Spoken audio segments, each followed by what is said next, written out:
Hey guys, wanna know how to log out of all your account in Geeks4Geeks?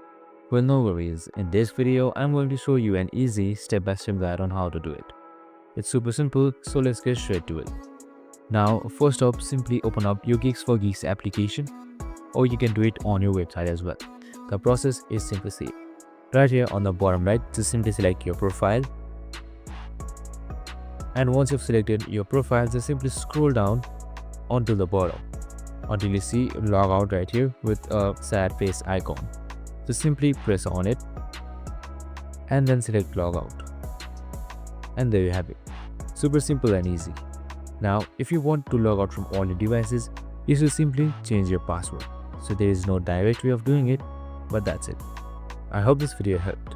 If it did, make sure to like, subscribe and tune in with us for more of these videos. See you in the next one.